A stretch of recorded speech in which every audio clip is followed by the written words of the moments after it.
First, for starters, I said one question, I got a good answer, and it was one question. Thank you, Senator Stec. Thank you, Mr. President.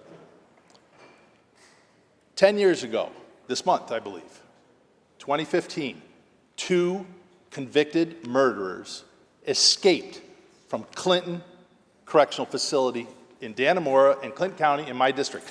Previous debate I talked about last night, several inmates and staff members were exposed to some sort of contraband substance that required emergency medical treatment.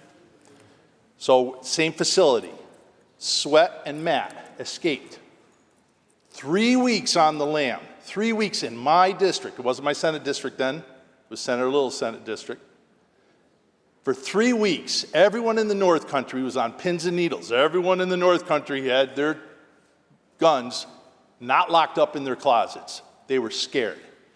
We had roadblocks everywhere. I believe it was $1 million a day that cost the taxpayer. But more importantly, you had tens of thousands of New Yorkers terrified because of an escape. Oh, by the way, that escape was facilitated by contraband. Thank God we're not aware that they had any help on the outside besides the employee that helped them with the contraband.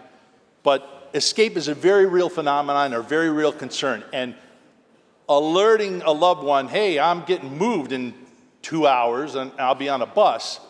And it may be a loved one, it may be an associate, it may be a gang member, it may be somebody you owe money to, it may be somebody that you do business with.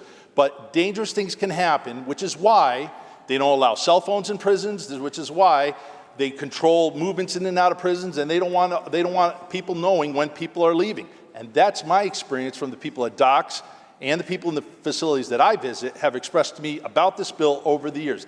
This is unnecessary. If you're going to have a phone call within 24 hours from when you get to where you get, you know what? Those are the breaks. You're in prison. Public safety comes first. If the inmate and their family is inconvenienced by that 24-hour window that, geez, I happen to drive 3 hours from New York City up to the Adirondacks and I missed my loved one because he moved, and if I had a nickel for every time I heard a legislator say, if this bill saves one life, well, if not passing this bill avoids one more escape, that'll be fine.